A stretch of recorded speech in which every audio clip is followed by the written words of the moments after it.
Welcome to the Voices That Propel Us, stories of justice, action, and community, a space where justice meets action and community voices rise. Each episode, we bring you stories from the front lines, changemakers, disruptors, and everyday heroes who are building a more just, equitable, and liberated world. This is more than a podcast. It's a call to listen, learn, and move together.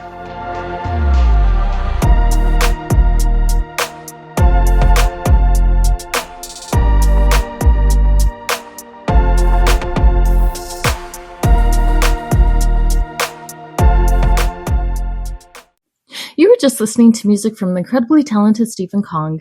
You can find him on Spotify and Bandcamp. Today we have with us Deborah Felin-Magaldi. In her current capacity as CFO and founder of Transit Marketing Group Incorporated, Deborah's experience in business dates from 1983.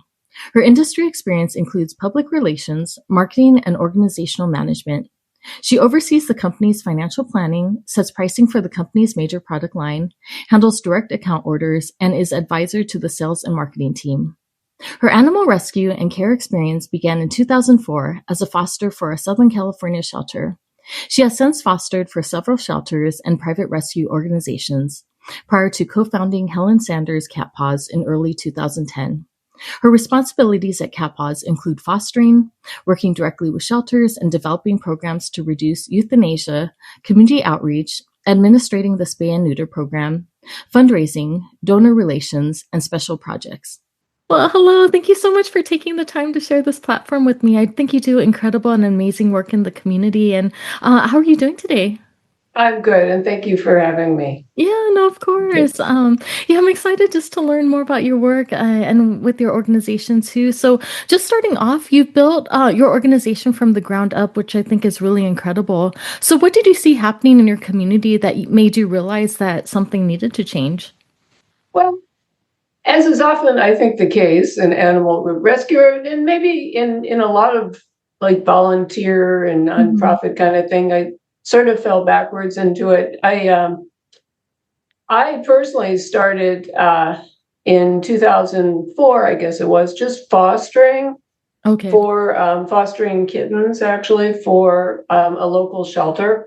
And that particular shelter was what they called no kill. And I don't, that's sometimes unfortunate terminology, but it was they did not euthanize for space, and I was fostering and just blithely fostering, and kittens and learning how to bottle feed and doing all that, and this one batch of kittens came in. There was 9 of them. I'm not entirely sure what the story was. They came into the shelter in just a ragged cardboard box and probably 2 litters with 9 kittens, and they were slightly different ages, between 3 weeks and 5 weeks, and some of them were in just terribly bad shape. They just infected eyes, and a couple of them passed away, and a couple of them had to have the eyes removed, and I wound up getting fostering several of them, and I just became more aware in that moment of that not all the kittens are just fluffy, playful, happy kitten moments, right? And that of how much suffering there is out there, and of especially abandoned and homeless litters, and litter after litter, the unchecked breeding out there, and I became more aware of that through the years, and then eventually, wound up, co-founding and went on to foster for other shelters over those years, but then eventually wound up co-founding this organization, CatPAWS, in early 2010. No, thank you for sharing that journey. And the next question I had for you is that, so when people hear animal rescue, they might often think of animals first, but can you describe how this also affects the community and relates to community care as well? Of course. Humans have an ancient and like primeval bond with animals, I think. In many ways. I mean, obviously, throughout our species history, they've they've been, food, prey, and companions. So we have a complicated relationship, I think, to our fellow animal colleagues on the planet. But I find that people often invest emotionally in animals in ways that they and allow themselves a vulnerability in ways that they do not with other humans. And even with what we call feral cats or community cats, we like to call them now, really. Even if they can't touch them, they get used to maybe them coming around. I mean, many years ago, in fact, the namesake of this organization, Helen Sanders, when I first met her in the early 2000s, there was a tortoiseshell kind of cat, that used to come around to my kitchen door. And just stand there, and I'd open the door and she'd run, and I'd put out food and she'd come back. I'd open the door and she'd run. So I never did touch her, but I named her Ginger, and I became, and my husband and I also became very attached to just seeing her, just having her be part of our morning. It's like, oh, there she is, she's waiting for food, and we'd open the door and she'd run, we put down the food and water and she'd come back, and it was just kind of our thing. And she eventually, and the neighbor and I kind of like co-shared her care a little bit, and we noticed that she was becoming thinner over the years, and it turned out she had mouth cancer, so she was trapped, and I cried that day for a cat I could never touch, right? But it was part of my daily life, and I find that in talking to so many people. I mean, this is there's of course our own animal companions who are in our house and part of our day, but we also deal with what's called trappers, doing what's called TNR, trap, neuter, return. Just the cats that you see, out in the community that maybe don't have a home or a person. They're just out there living their lives, right? And I just find that people become attached to them in ways that are kind of hard to explain and quantify, but we help those cats live better lives, and we help the people who care about them. Yeah, no, I love that. And I love how you also call them community cats. I never seen it that way, because we actually have a lot of, what you'd call community cats around our, where we live too. And, it really does feel like just communities taking care of them, because they don't belong to a specific owner, but they go, I think, from place to place, like just different people feeding them or taking care of them. But yeah, I think it's really wonderful, the work that you do. So, what does a healthy community look like to you? And how do you think that your programs contribute to that vision? Well, you mean a healthy human community? Or both. I like you were saying too, I feel like it's a whole ecosystem. So I think our animals are also part of our community as well. Yeah, that's complicated. I mean, it's, as humans, we sometimes have difficulty with the concept of live or let live, right? But with any, what we try to do is with the free roaming stray community feral cats, if they're fixed, if they are spayed and neutered, they're first of all, their numbers reduce over the years just through natural attrition, and that creates that helps with a number of problems, because people can get upset about cats in their garden, or finding cat excrement in their yard and all that kind of thing. And if you can reduce the number of cats, it reduces the stress in the neighborhood and in that community, and hopefully creates an environment in which people and free roaming cats can live more peaceably, right? As far as the pets, the pet cats, we rescue cats we take out cats out of shelters and that might not otherwise make it out, and we get them healthy and get them ready for adoption, and they go on to make people happy. They go on to be somebody's buddy, in their home every day. So I think that I think happier people make healthier communities, right? Yeah, no, I think So that's cool. if a pet is any part of making someone happier in their life, it's a small incremental way in which they carry that forward, hopefully, into their world and their daily lives. And it has, I know it sounds kind of woo-woo, but I mean, maybe it has an exponential effect, right? Where, if we're a little kinder and a little happier and a little nicer ourselves, and we can be to someone else, and maybe they will carry that on. No, I love that. Thank you for sharing that perspective. That's so beautiful. And just in your experience, have you noticed folks having like any economic barriers that might like affect their ability to take care of animals? Like they might want an animal but just don't have that financial ability to take care of an animal?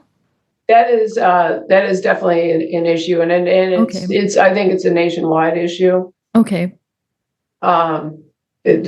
Beyond our organization, I think, and then I applaud people for looking at their financial reality, because having a pet, a cat, dog, anything really can be fairly expensive proposition. I mean, Beyond has you start with food, right? I mean, but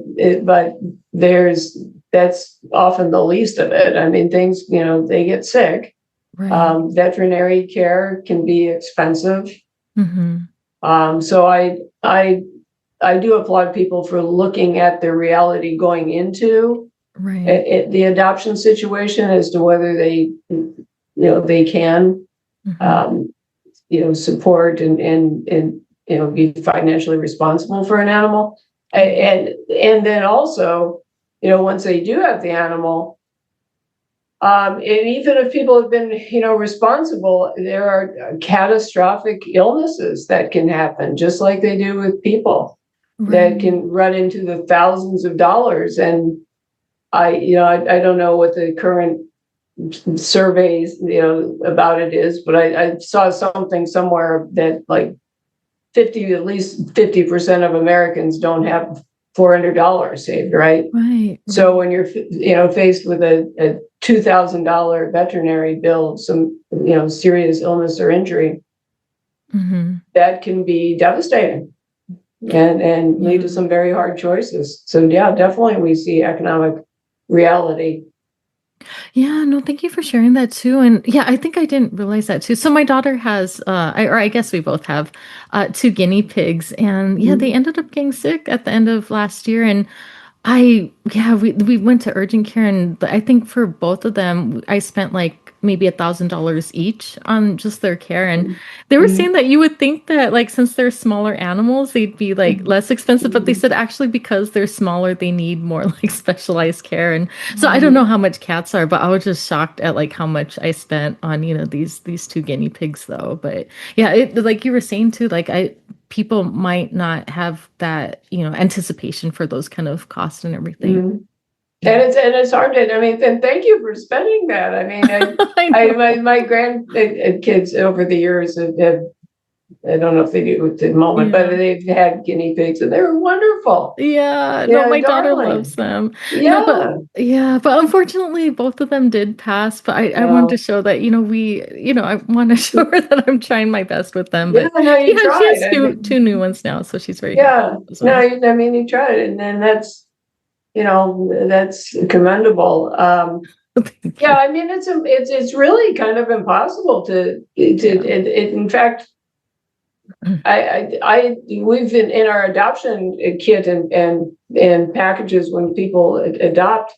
We've actually been talking to them about pet insurance. I mean, not a particular brand, or we're not invested. We don't get anything from anybody. But I mean, just to think about pet insurance, because it's some of these bills can be just overwhelming, and there's you can put it on your credit card, and there's stuff like care credit, but it's still a lot of money. It can run into the thousands quite easily. No, that's what, actually I'm not that familiar though, but can cat insurance be like pretty affordable for people though? Yeah, it can. I Okay. mean, there's a bunch of companies out there, and Okay. like I said, we don't. It's not like we have a relationship or get a kickback from Right. any of them, but we do now in our adoption. Just Okay. insert that says is pet insurance right for you. Mhm. Go check it out, and it yeah. I mean, I think it can be relatively affordable. Okay, The that's good rates to know. vary, and it again, it's kind of one of those things that if you are going to do it immediately upon adoption before anything goes Right. wrong, because Mhm. there are insurance companies will exclude pre-existing conditions, so you want to do it before hopefully there is Yeah. one. Right. Right. No, thank you for But sharing. it can help. I mean, some people Mhm. have said that it really helped. Yeah, that's what I've noticed too. Or even myself, like, having human insurance. Like sometimes I'd be like, oh, maybe I could just save a couple $100 a month and just not have to pay insurance. But Mhm. you never know when these like huge hospital bills will just come dropping on you. I'm like, I Yeah, should, yeah, I thought I I could know. save money in the short term, but in the long term, I have this huge bill now. I actually want to, you have to joke about things, right? But Yeah. one of the things that I've kind of, it has amused me is that I work at a company that I was lucky enough to start, Uh-huh. and we have company insurance that I've paid for all these years, Hmm. and I've been fairly healthy.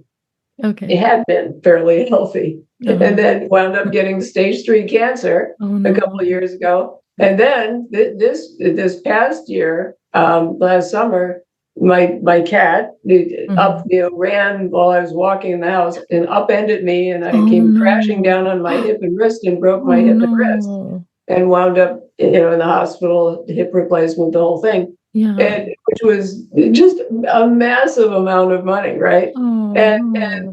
what I found amusing was, finally, United Healthcare, I'm Mhm. finally getting my money's worth out of Oh you. no.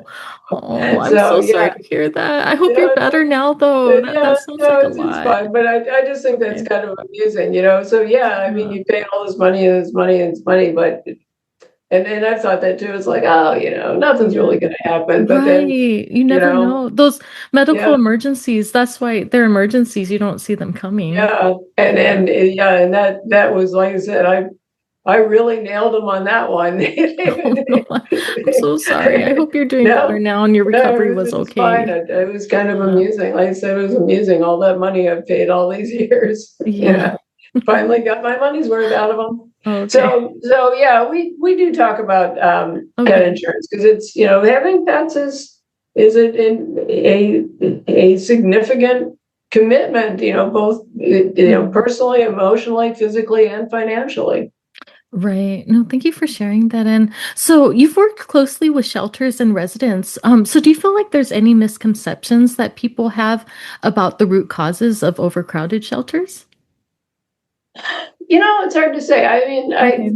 yeah, I we're fortunate enough to have some really good relationships with shelters, and Okay. invariably the Hmm. shelters that the people that work at the shelters, Okay. I know them to be, in my experience, they are very caring. It's a Mm. very stressful, very difficult job, Right. especially in public shelters, which have finite resources. I mean, we all have finite resources, but Hmm. in space and some of the just horrific decisions that they need to make Hmm. about that. And I personally feel that the root cause there's a few root causes of Okay. animals in shelters, and I think one of them is just spay and neuter, Okay. just Yeah. overbreeding. I mean, backyard breeders for dogs, Hmm. cats not getting fixed, and cats are just astonishingly prolific, Okay. astonishingly prolific. Yeah. And then also, I mean, and I think that's kind of number one for me. But there's also other ones, and then like pet pet friendly housing. Okay. Trying to encourage more owners and property managers to be pet friendly. I mean, one of the top reasons that animals wind up in a shelter is because people were moving somewhere they couldn't have them. Oh, okay. For whatever reason. Have you seen like when people are in those situations, do they actually just leave their animals behind, or do they drop them off at shelters? Sometimes they do. Yeah. Wow, I mean, okay. it happens, distressingly more than one would think. I mean, I Yeah. personally have known several realtors in our area that, or property, managers that opened a door and there was animals left in an empty Wow. apartment. Okay. So that does happen. And then also people do take them to the shelter and relinquish them, surrender them. Yeah, I was wondering about that because I have a local animal shelter near me as well, and that's what they were saying. Like a lot of people, I think specifically with the dogs. I don't know about the cats though, but they said that they find just dogs just left, and yeah, we actually have a overcrowding situation at our animal shelter too, to the point where they are just giving away animals at this point. They're like, even like free spay and neuter, and yeah, they're just like, it's so much, we're over capacity that we just want to give these animals to loving homes and don't want to have those financial barriers for people, though, which, I think is good. But also, like, there is that issue of overcrowding, yeah, in my local animal shelter as well. Yeah, most do. Wow. Okay. Yeah, Okay. yeah, that's not Yeah. uncommon. Yeah, so I'd love to talk more about like how people can help with the situation. So one of the things that I really love about your work is how it invites everyday people to step in. So why is community involvement so critical to solving this issue? I think it's a community problem. Mm-hmm. I mean, Mm-hmm. you just mentioned one of them. People, get animals and then abandon them. Right. And then they blame the shelter because the shelter winds up euthanizing Oh, animals. right. And that the problem didn't start at the shelter. Uh-huh. It started out in the community when Uh-huh. animals aren't fixed, or people take in animals that they cannot for or do not for whatever reason commit to keeping. So it's a community problem. And Uh-huh. one of our tenets as an organization is to try and educate the community to be part Mm-hmm. of the solution. Okay. With offering low cost spay neuter, we give kitten kits to shelters so that when people find Okay. kittens and bring them into the shelter, especially when they're not yet eating on their own, which is a very Uh-huh. vulnerable point for the kitten. It's a lot. The shelters don't have the resources to care for that kitten 24 Mm-hmm. hours a day, which it needs. So, end of day is usually end of kitten, frankly. Uh-huh. And so we give these kits for the shelter to give to people and say, hey, if we take the kitten may very well get euthanized. But here's some bottles and formula and whatever, if you want to take care of the kitten and give the kitten a chance. So we try to push part of the solution back out Yeah. to the community, and to at least make them aware of the issues, Uh-huh. and give them a choice and hopefully the resources and tools to be part of the solution. Yeah, no, I love that. Actually, I wanted to talk more about that DIY kitten kit that you have. So, Mhm. yeah, do you want to talk more about that? Like, how did you come to make these and everything? I love to hear Oh, more yeah, about that. sure. So one of the shelters that we work with probably most closely, 10 years that we've been involved with for 16 years. And at the time they were, uh, unfortunately euthanizing a heartbreaking number of underage kittens. And what I mean by underage Okay. is ones that are typically not eating on their own, Mm, um, not yet ready for adoption. They okay. can't just come in, be spayed and neutered and put out for adoption. The shelters can usually handle those. Mm, But the ones that come in at 2, 3, 4 weeks old, or even younger, uh-huh. um, they require the around the clock care. I mean, depending on the age, it can be being fed anywhere from every 2 to 4 hours, right? And obviously shelters aren't open 24 hours a day. They don't have that kind of staffing typically.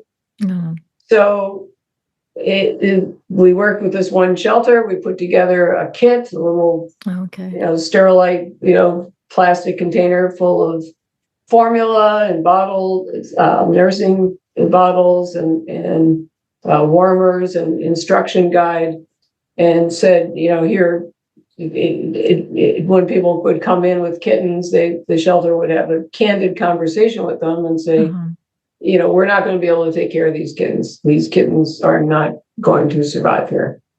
But if you want to take kittens and this kit, you can give them a chance to live. So that's how that came about. And we have distributed hundreds of these kits now over the last decade, and diverted thousands of kittens from the shelter, from those various shelters that we partner with. Wow. No, thank you for sharing. That's really wonderful work that you're doing. And so for someone who feels like they don't have the resources or expertise, what role can they still play in supporting this kind of work? Well, obviously there's donations, but not everyone can. We get that. We are always looking for foster homes. And for foster homes, we supply everything, really. So people don't need to incur any out-of-pocket expense. We provide formula, food, medical medications, veterinary care.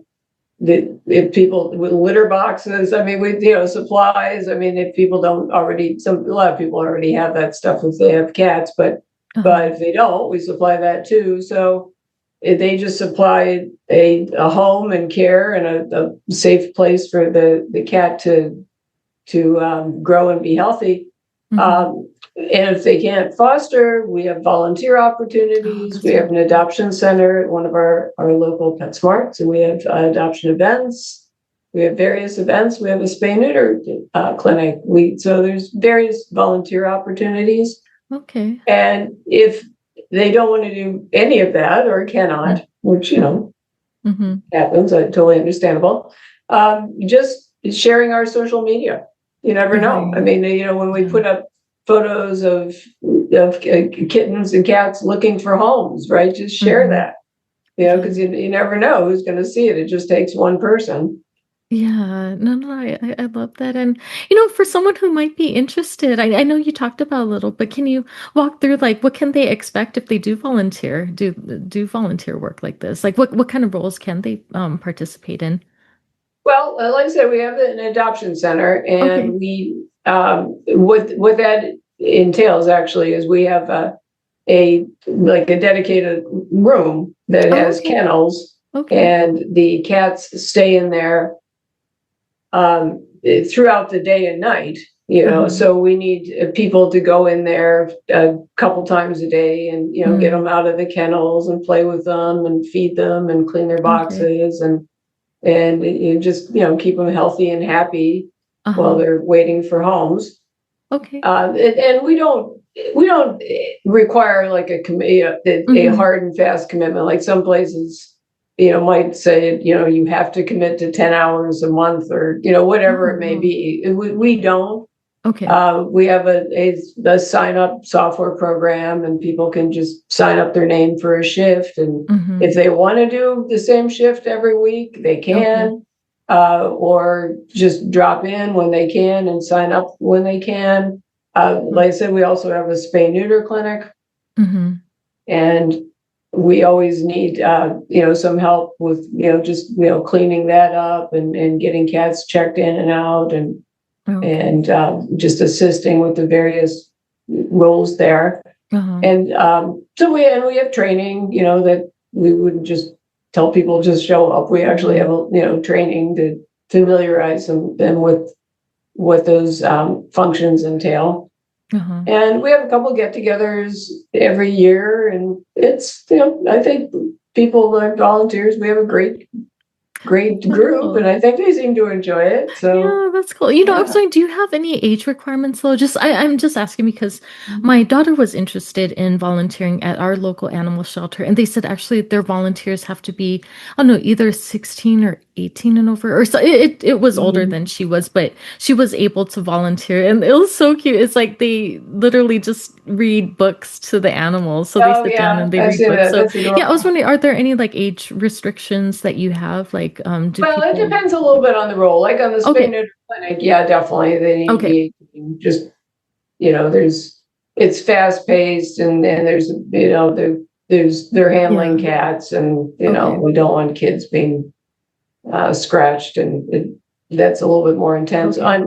On our adoption center, Mm-hmm. we do have a number of youngsters that go in, but we require a parent or guardian. Okay, that makes sense. So Yeah. and which actually can be really really cute. We've got a Yeah. number of like parent kid Uh-huh. kind of teams that go in and just play with the cats and kind of That's clean up a cool. little bit and make sure Yeah. the kennels are clean. So yeah, so for that we can accommodate kids as long as they're with Okay. No, the parent or guardian. that's good to know. No, just when I saw my daughter volunteering, I thought it was the cutest thing. The animals actually sit and look at the books and listen to you as you read. And yeah, they like really look like they're attentive and listening to, the children as they're Oh, reading. it's I think great it's so cute. socialization, and yeah, and Right, actually right.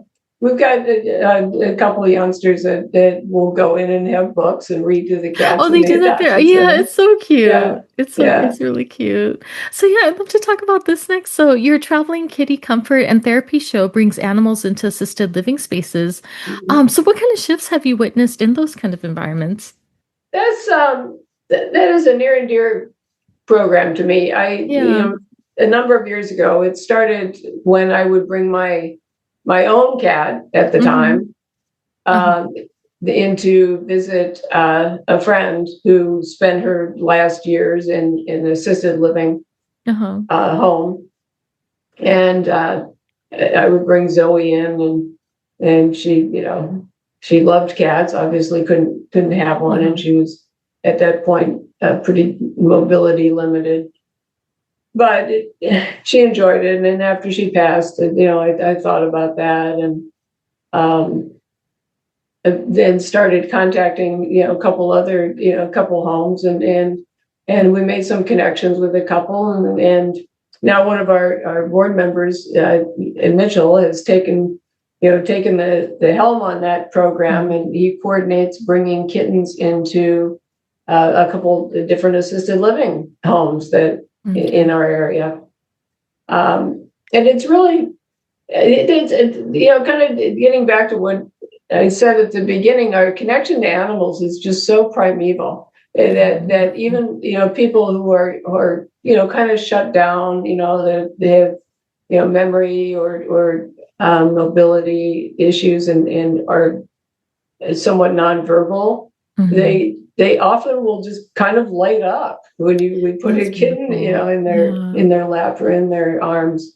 I love that. in a way that and just become animated in a way that Mm-hmm. the staff sometimes remarks on, Yeah. that it just changes their whole affect and demeanor, and it's pretty profound to watch actually Yeah. sometimes.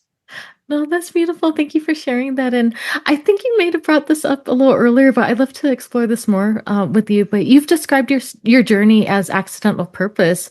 So, what does it look like to step into leadership without having a roadmap? Frightening, Okay. intermittently, Yeah. panic stricken and stressful, Uh-huh. but and of course rewarding too. And it's impossible without a dedicated and committed team, Hmm. and so many people that work so hard, Yeah. and the volunteers or fosters.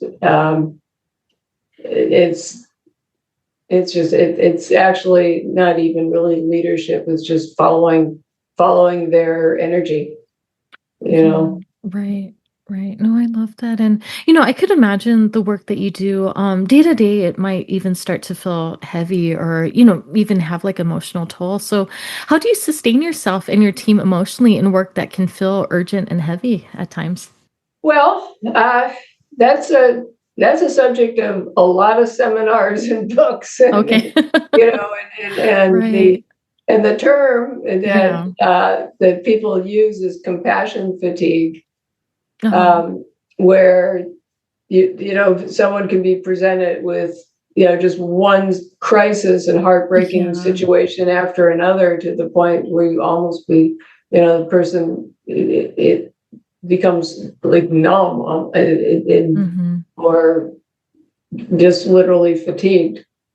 Yeah. It's something that I think everybody that is in that kind of endeavor has to be vigilant about for themselves. And Hmm. I don't have a magic bullet great answer. I think it's important, for me.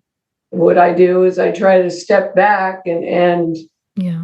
and try to see the bigger picture of the positive impact made, because there are losses. I mean, Yeah.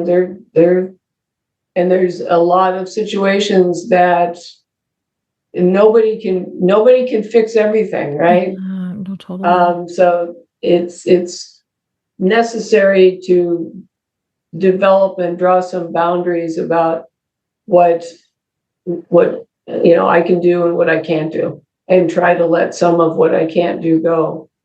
Right, right. No, thank you for sharing that. And something that I'd love to do with this podcast too is give my listeners tangible takeaways. So after hearing conversations, like what they could do to like really support whatever work my guests are talking about. So with that, if every listener took one small action after hearing this conversation, what would create the biggest ripple effect in your opinion? I think maybe just go into their public shelter. Everyone has a public shelter somewhere, Okay. and just ask them how they can help. I mean, maybe not even volunteer, but Mm-hmm. just learn more. I mean, maybe just Yeah. learn more about the situation, and what animals in our community face, what people with animals in our community face sometimes. Mm-hmm. And there's a number of ways to get involved that don't necessarily take a lot of time or money. And again, sometimes just sharing adoptable animals, Mm-hmm. just connecting with their local shelter or rescue, and just sharing those animals and promoting them on their own social media. Yeah. Just small actions like that. And again, I think the first step to addressing any kind of wrong with the world, I guess, or anything we want to see get better, is to Mm-hmm. find out more about it. Yeah, no, I love that. And is there are there any resources that you could recommend that folks look into outside of just researching on their own, like their local shelters? Like, are there any websites or any like books or anything that people can do to help to educate themselves more about this issue?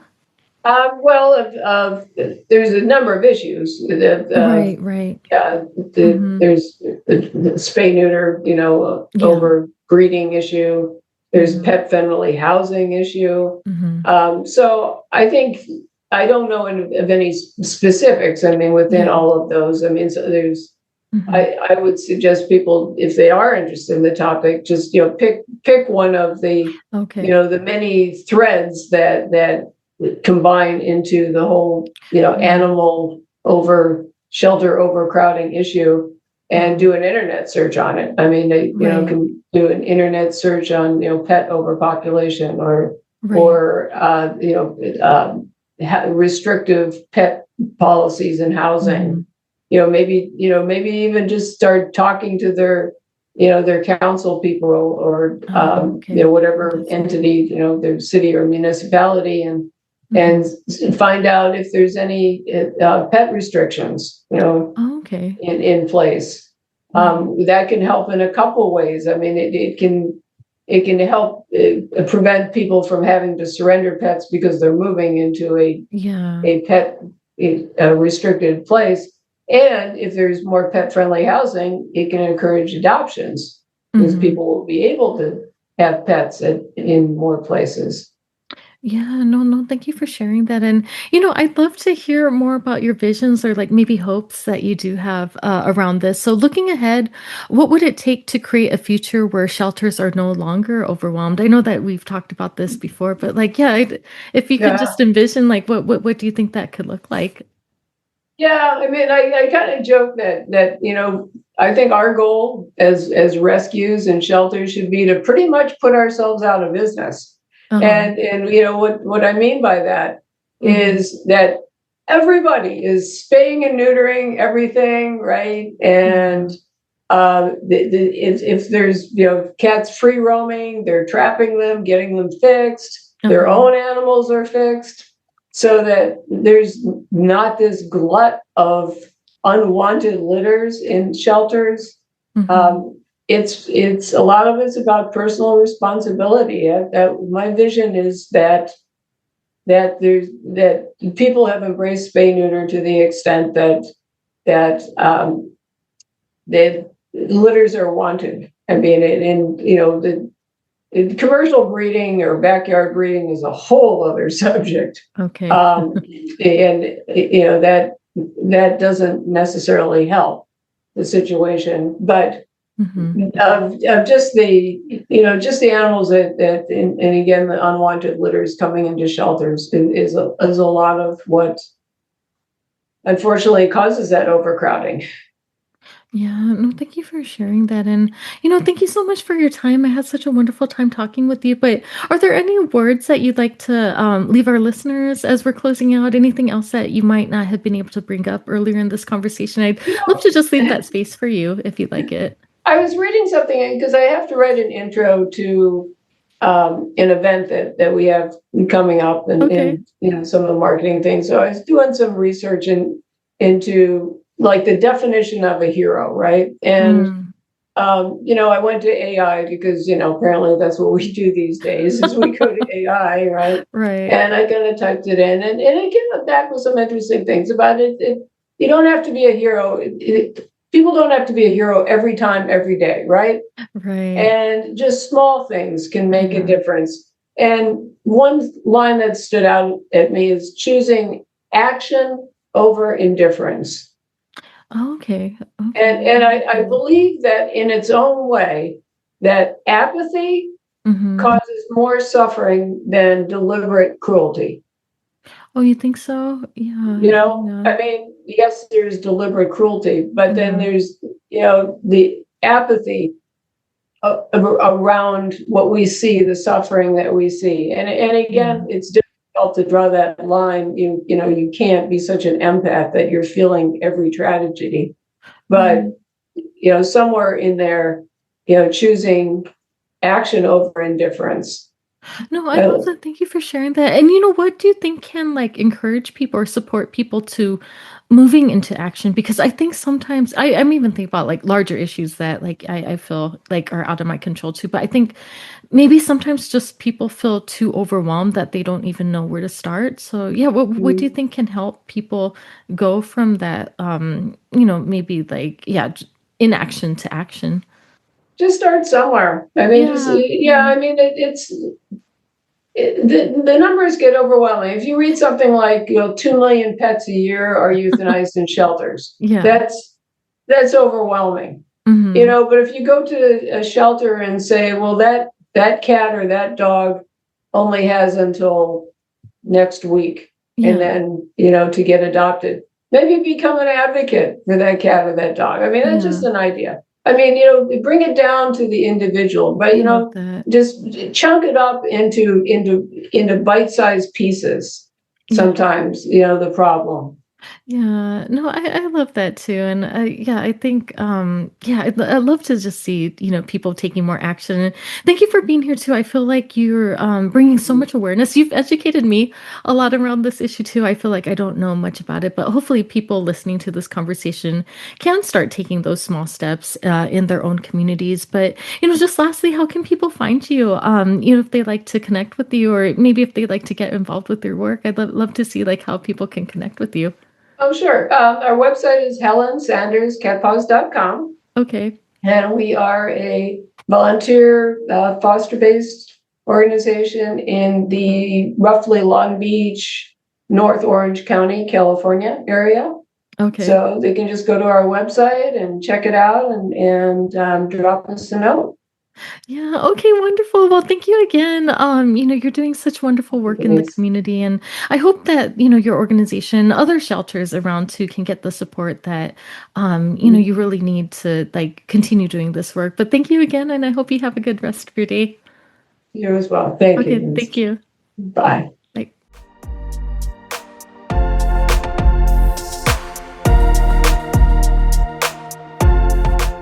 Thank you for being here and tuning in to Voices That Propel Us, stories of justice, action, and community. Your presence in this movement matters. If today's conversation moved you, share it, talk about it, and keep the work going. Together, we're not just imagining change, we're making it. Until next time, stay bold, stay grounded, and stay in the fight.